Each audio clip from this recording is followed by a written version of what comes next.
Wind that whispers through the willow trees, sun that sustains us, water that washes over willing earth and weathered stones, a smile shared and savored, a child's squeal of delight as she dances in the daisies and daffodils, the quiet joy of gathered community.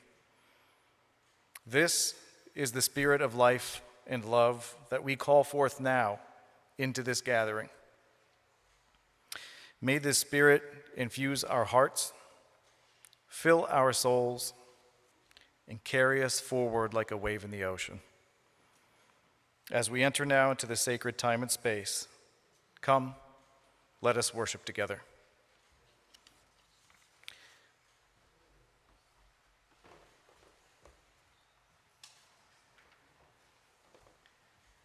Our opening hymn is number 1029.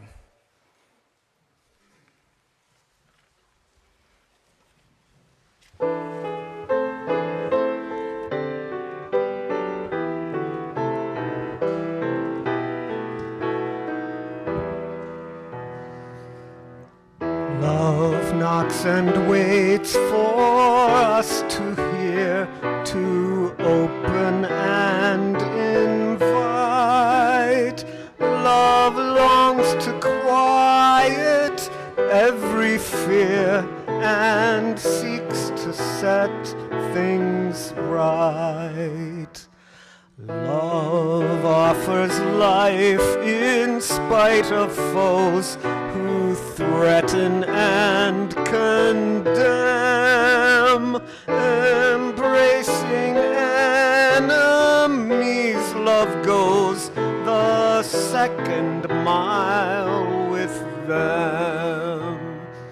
Love comes to heal the broken heart, nor ease the troubled mind. Without a word, love bids us start to ask and seek and find. Love knocks and enters at the sound of welcome from within.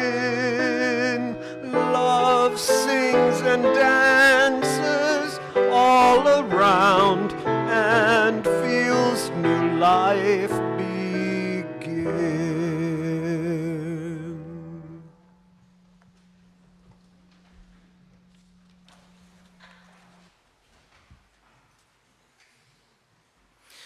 Welcome.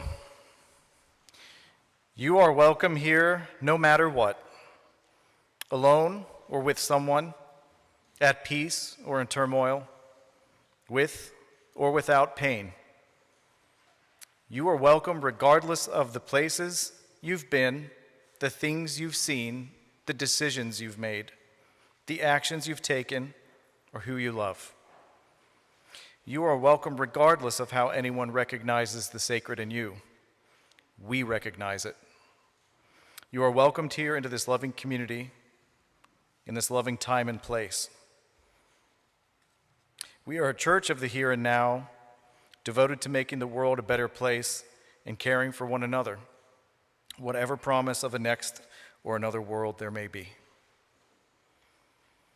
My name is Gary Davenport, and I am one of the two lay ministers at UUYO, the First Unitarian Universalist Church of Youngstown. Welcome here in this space, and welcome to those of us watching online. I'll read some announcements. The first announcement is to see Lindsay at coffee hour after service regarding the soup fundraiser. I think I have the pronunciation right there. It has two U's in it. The soup fundraiser, soup will not serve itself. So Lindsay is taking sign-ups for servers, cleanup, and other assistance downstairs after service during coffee hour. Also today, after service at 12 p.m. in the boardroom is the LGBTQ+ meeting. bring coffee and snacks, talking about Coming Out Day and the Trans Day of Remembrance. October 2nd, 11:30 a.m. to 1:30 p.m. in Channing Hall, Ohio Can Harm Reduction Outreach. For those in need of free supplies and a free hot meal, see Hope Lovernoff Moran for more information. The memorial for Beth Foster will be Thursday, October 3rd at 1 p.m. Please join us as we honor the memory of a beloved friend and cherished member of our church community. There will be a service with music and remembrances and a dessert reception. And on Sunday, October 6th, there will be a deep listening as a form of nonviolence meeting. As we celebrate nonviolence that Sunday in the downtown nonviolence parade, join us as we explore how deep listening can ground and heal our activity. And I would like to welcome James Dunderdale for our chalice lighting reflection.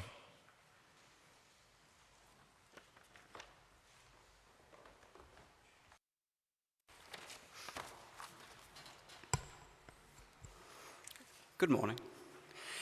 It is a privilege to be here today in front of you all, one that I am very, very grateful for. Being asked to speak about land and plants that I am not native to at first presented a wall in me that I wasn't aware of. I hadn't looked back at my eight-year path with that lens.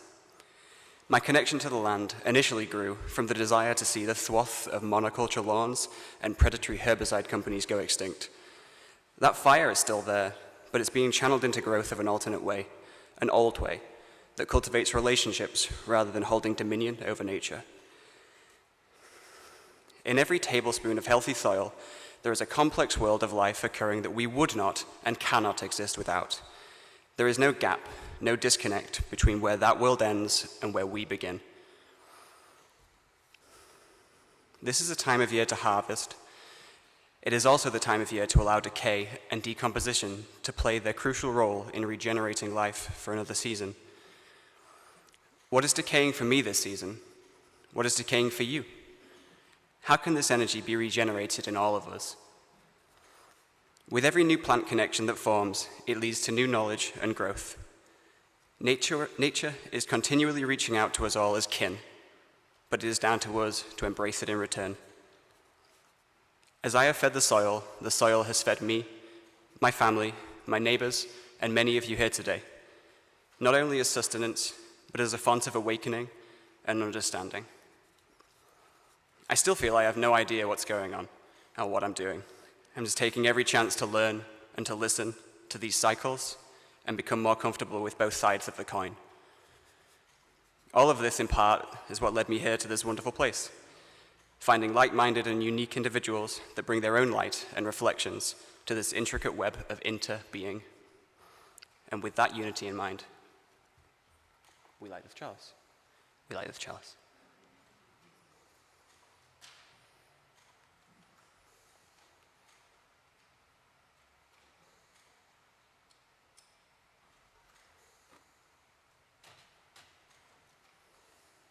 Thank you.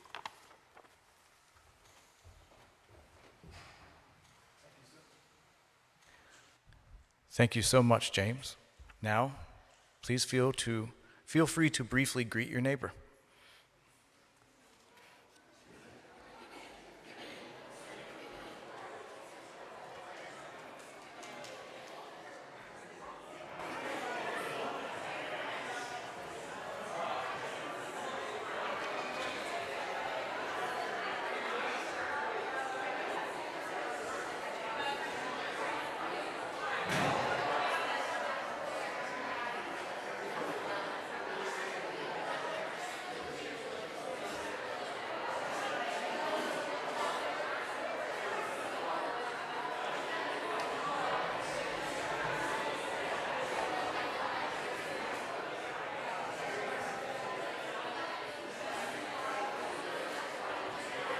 That's a sign.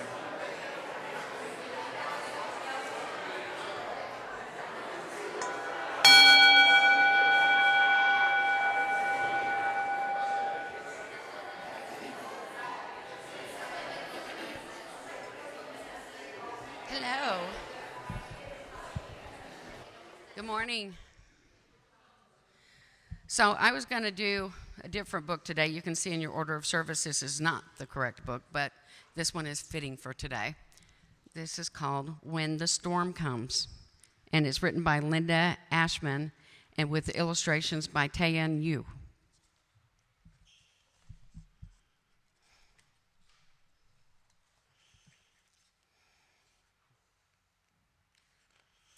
What do you do when the clouds roll in, when the wind chimes clang and the weather vane spins?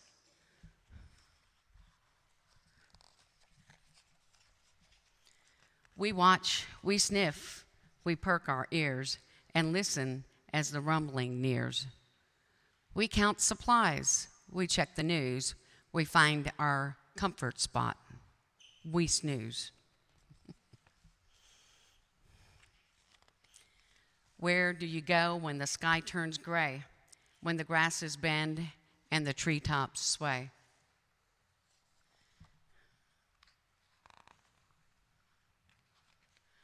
We gather here below the eaves. We roost beneath some sturdy trees. We find a small protected space, a hollow log, a sheltered place. We put our busy work aside and buzz back to the hive to hide.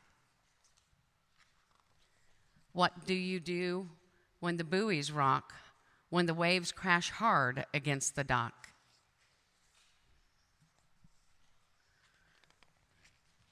We ride a blast of stormy air.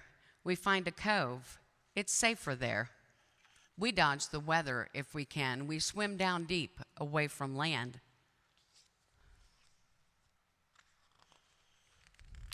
We bring things in to keep them dry.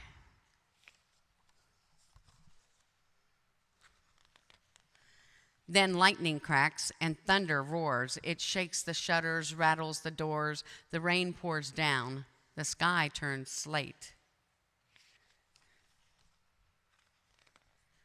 We hunker down to watch and to wait. We play a game by candlelight, tell some stories, curl up tight. We listen to the rainfall rush. Then drizzle, patter, plip, pop, plop, hush. What do you do when the storm has passed? When the sun comes out and it's calm at last?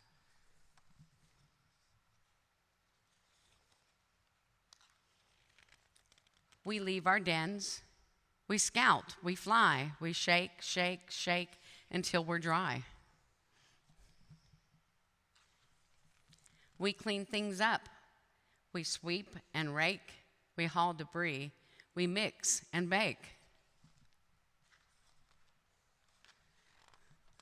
We check on our neighbors, make repairs, bring out tables, pull up chairs.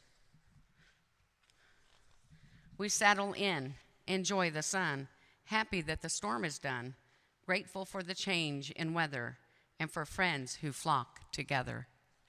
The end. I'd like the children to come up. Come on up. Come on, girls. There you go. Lincoln. This way, Lincoln.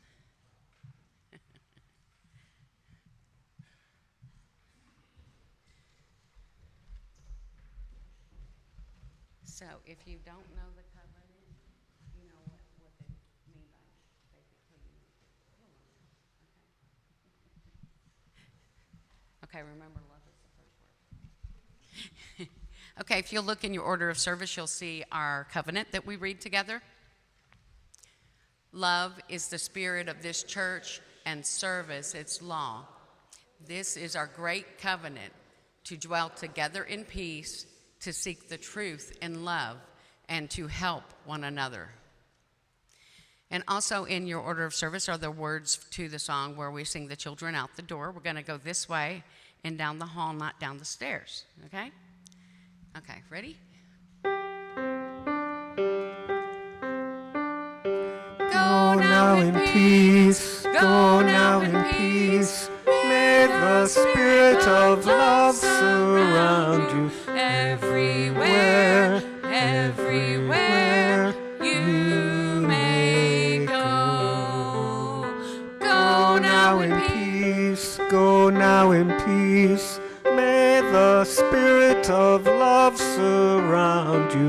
everywhere, everywhere you may go.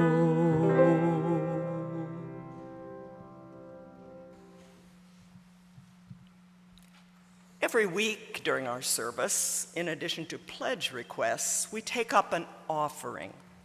It's good to remind ourselves from time to time that the offering is symbolic as well as practical. We pass the plate during our worship service to make a community expression of thanks for abundance and to support our community in a tangible way.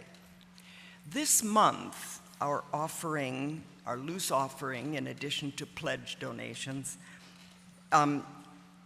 goes to support Thrive Mahoning Valley, to support its welcoming week during this month. During this annual series of events across the country, communities bring together immigrants, refugees, returning citizens, international students, and longtime residents in a spirit of unity to build strong communities across our land and to affirm the benefits of welcoming everyone. We will now receive the offering that supports the life of our church, the Mahoning Valley, and our wider world. Please come forward.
Let us meditate. Find a position in your seat that is comfortable, that allows you to breathe. Close or soften your eyes. And breathe.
First reading for this morning is from a upper Midwest voice of nature, Aldo Leopold. And this comes from his classic work, A Sand County Almanac.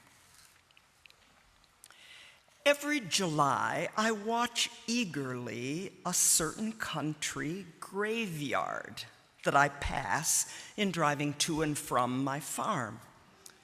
It is time for a prairie birthday, and in one corner of the graveyard lives a surviving celebrant of that once important event. It's an ordinary graveyard, bordered by the usual spruces and studded with the usual pink granite or white marble headstones, each with the usual Sunday bouquet of red or pink geraniums. It is extraordinary only in being triangular instead of square, and in harboring within a sharp corner of its fence a pinpoint remnant of the native prairie on which the graveyard was established in the 1840s.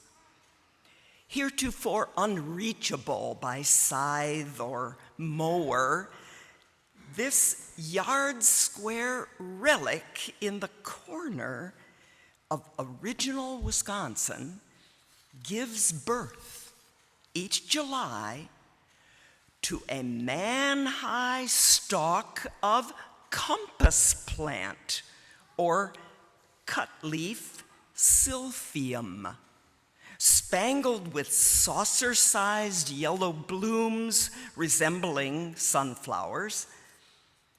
It is the sole remnant of this plant along this highway, and perhaps the sole remnant in the western half of our county. Now, what 1,000 acres of silphium looked like when they tickled the bellies of the buffalo is a question never again to be asked. This year, I found the silphium in first bloom on the 24th of July, a week later than usual. During the last 6 years, the average date was the 15th of July. And then when I passed the graveyard again on the 3rd of August, the fence had been removed by a road crew, and the silphium had been cut. It's easy now to predict the future. For a few years, my silphium will try in vain to rise above the mowing machine, and then it will die. With it will die a prairie epoch. The highway department tells me that 100,000 cars pass yearly over this route during the 3 summer months, when the silphium is usually in bloom. In them must ride at least 100,000 people who have probably taken a course in what's called history, and perhaps 25,000 of them have taken a course in botany. Yet I doubt whether a dozen of those have seen the silphium. And of these, probably no one will notice its demise. If I were to tell a preacher of the adjoining church that the road crew has been burning history books in the cemetery under the guise of mowing weeds, he would be amazed and uncomprehending. How could a weed be a history book? This is one little episode in the funeral of the native flora, which in turn is one episode in the funeral of the floras of the whole world. Mechanized man, oblivious of florals, is proud of his progress in cleaning up the landscape on which, willy-nilly, he must live out his days. It might be wise to prohibit at once all teaching of real botany or real history, lest some future citizen suffer qualms about the floristic price of a good life.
Our second reading is from The Growing Season by Teresa Honey Youngblood,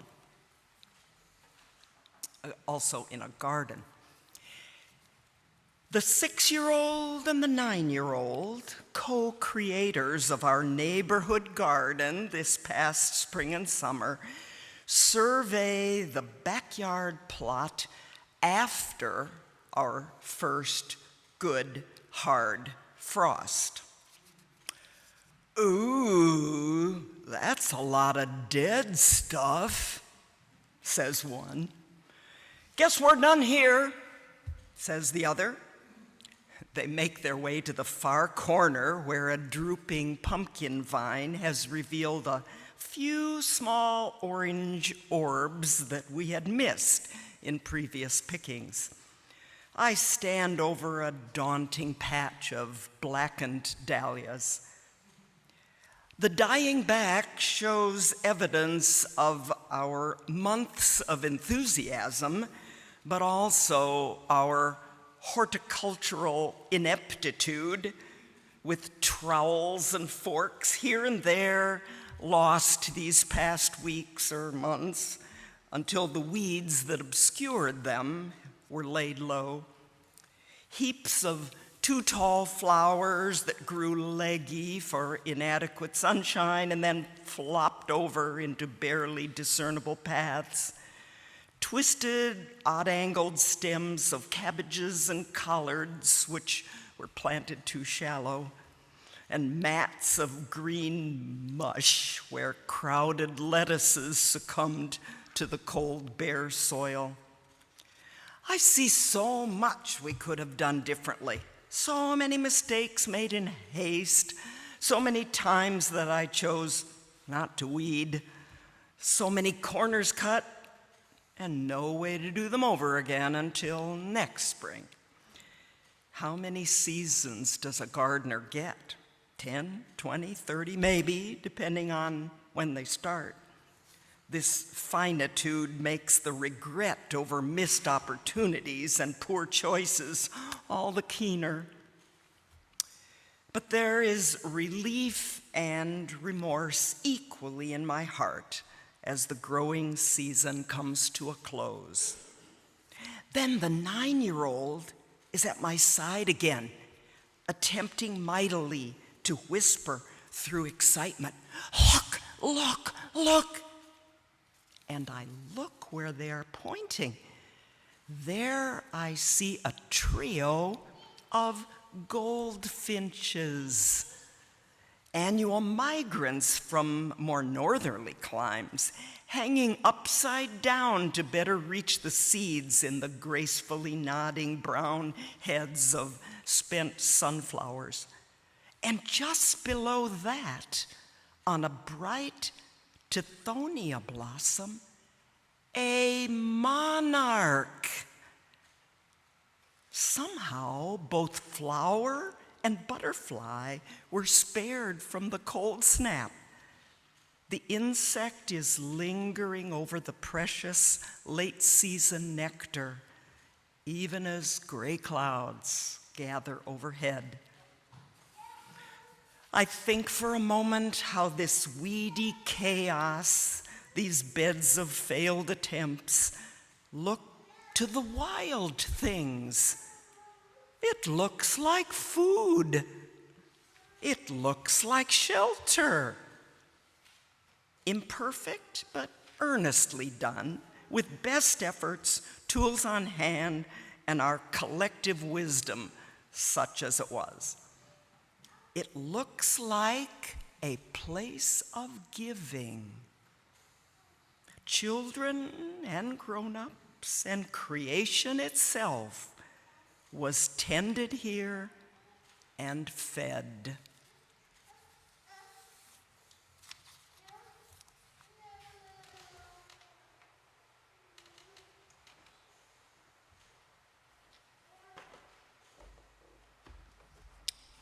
Good morning again. The season is changing. For the last decade or so, summer has overstayed. Bees didn't seem to hurry while they collected from longer-lasting mid-season flowers. Snakes and toads and salamanders kept wiggling around like it was July. We kept delicate plants outside until late October and left them in the sunroom until the first or second week of November, when the first real frosts of the season finally came. September 30th and October 31st seemed more like August 61st and September 61st. And I, like many people, frequently mix the names and seasons of my solar holidays up. So it didn't seem all that wrong to talk about the summer equinox while wiping sweat off my brow in 90-degree heat. But last week, the natural world seemed ready to greet fall on its equinox. August cooled and leaves started changing. The black-eyed Susans, which in years past have lasted through late October, are spent. The milkweed was dropping leaves in the dry spell, and now they are all yellow and crinkled, and the pods are starting to open. The few milkweed bugs that we had this year have congregated on just a few handfuls of milkweed pods, looking like they're in some kind of communion with one another. Maybe whatever fluid the milkweed seeds offer is their sacrament. The same for the butterfly weed, which its pods exploding earlier than years past looks like thousands of spiders decided to throw a very messy party and not clean up afterward. Pretty soon it will be like Teresa Honey Youngblood's children. Oh, that's a lot of dead stuff. Guess we're done here. Maybe all of this happening so early had something to do with the dry spell. I'm not sure. But the quick onset of natural changes and the ticking of the solar clock shifted me in my mind and my mood quickly. Before I could notice it, put me into another mind space. Was I the only one?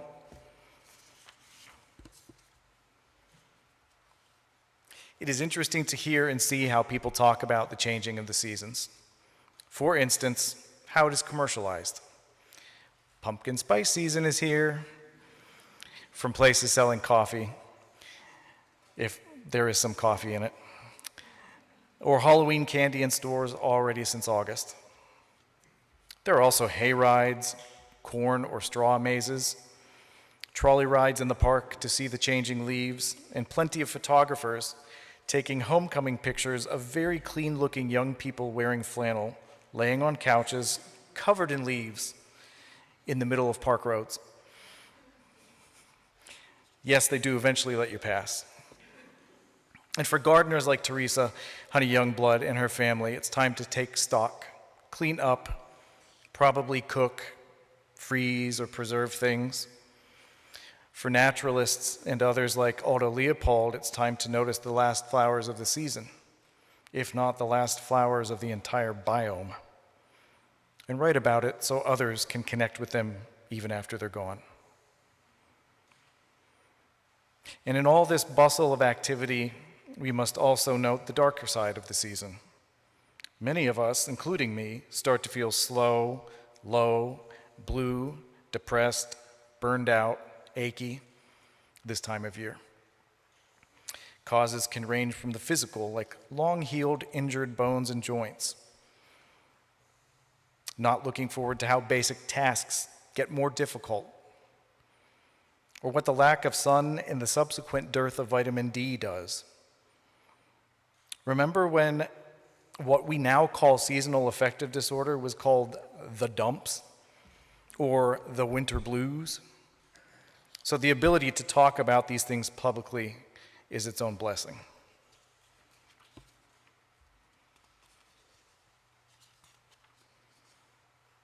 Whether we are celebrating or lamenting the change in season, there is a strategy with some real opportunities for us I'd like to suggest. The gardeners and naturalists and those with adjacent interests know it. While sun shrinks and life around us slows or dies back, It is actually time to think about growth. Now, let's do an exercise together. What colors come into your mind when you hear the word growth? Actually, take a couple seconds. What pops into your head? Growth.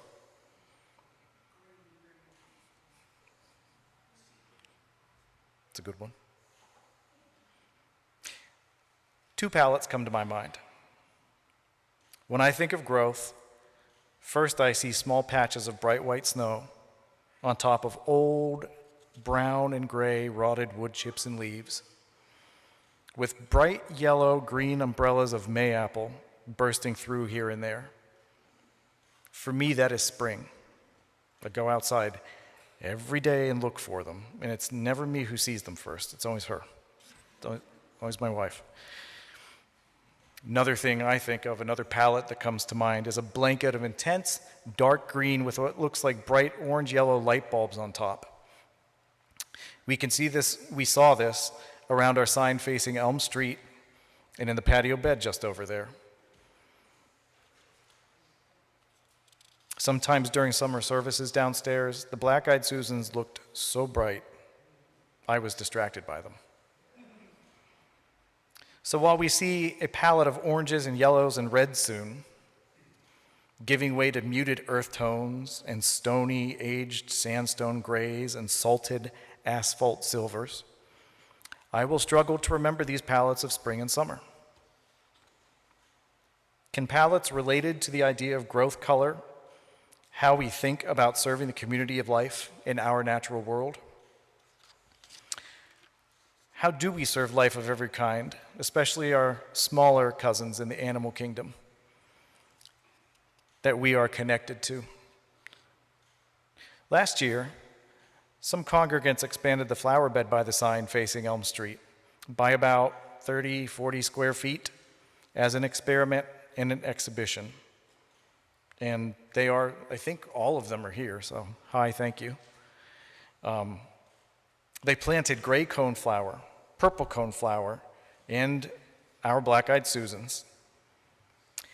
And while gardening becomes pretty predictable when you apply what you've done dozens or hundreds of times before, it's different when it's meant to be seen by dozens or hundreds or thousands of people. I didn't realize I was holding my breath until I finally saw all of them flowering. What a relief to my petty ego. What a relief for the insects that will feed upon them.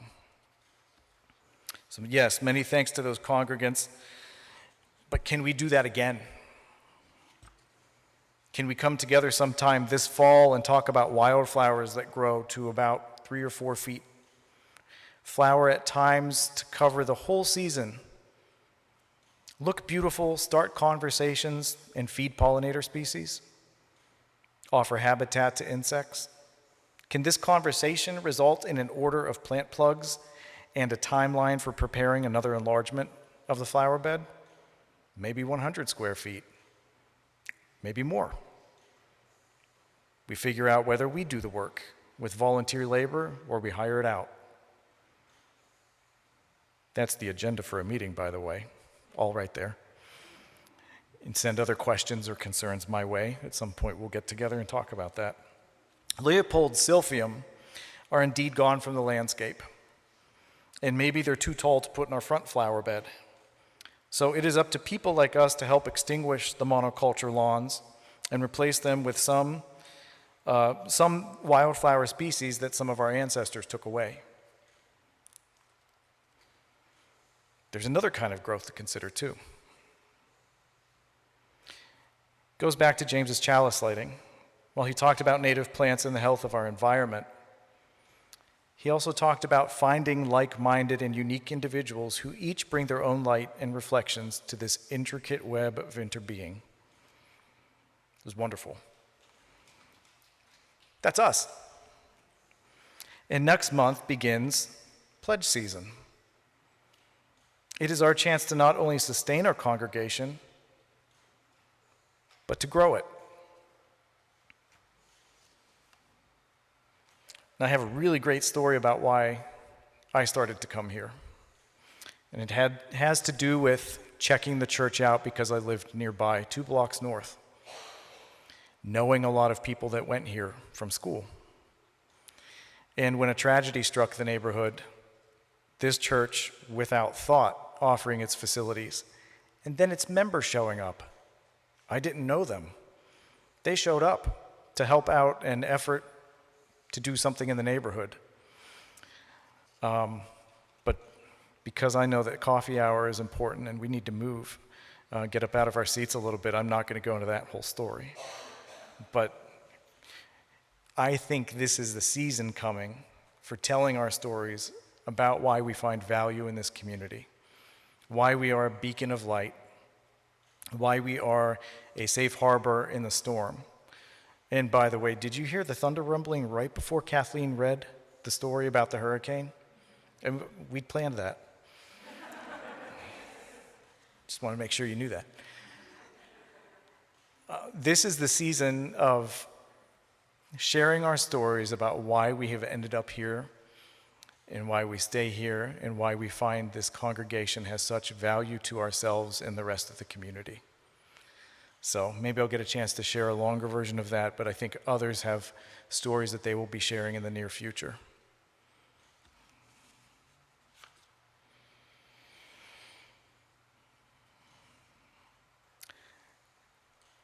Please join me in prayer. Spirit of life and growth, the season is changing, and the change can be both a blessing and a burden. Help us to celebrate or manage these blessings and burdens. Help us to think about growth and what growth looks like, whether it be growing our natural spaces, reimagining our congregation. While we shift into the season of darkness and ending, let us think of and prepare for light and growth. May it be so.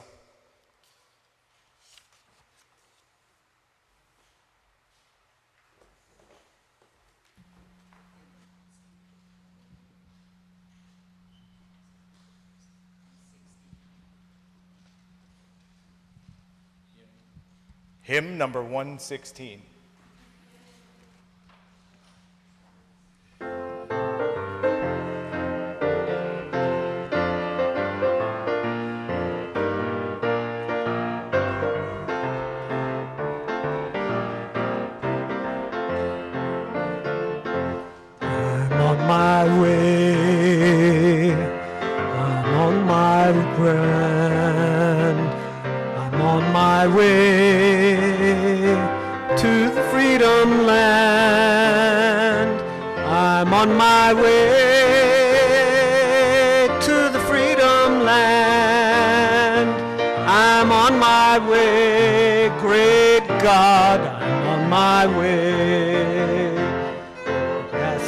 Sister, come go with me.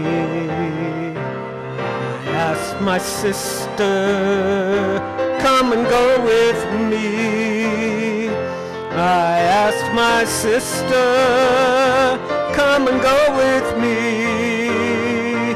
I'm on my way, great God, I'm on my way. I asked my brother, come and go with me. I asked my brother, come and go with me. I asked my brother, come and go with me. I'm on my way, great God, I'm on my way. They say no, I'll go anyhow. They say no, I'll go anyhow. If they say no, I'll go anyhow. I'm on my way, great God, I'm on my way. I'm on my way, I won't turn back, won't turn back. I'm on my way. I won't turn back. I'm on my way. I won't turn back. I'm on my way. Great God, I'm on my way.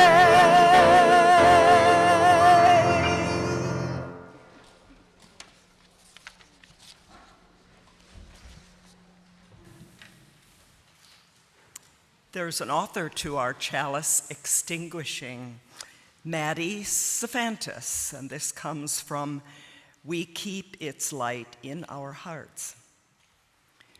We extinguish this flame, but we keep its light in our hearts with its message of love and justice, taking it outside these walls to the world we live in until we are together again.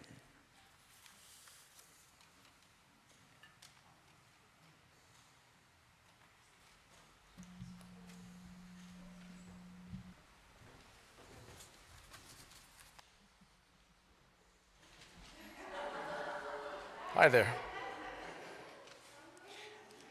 As you depart, remember the one big truth.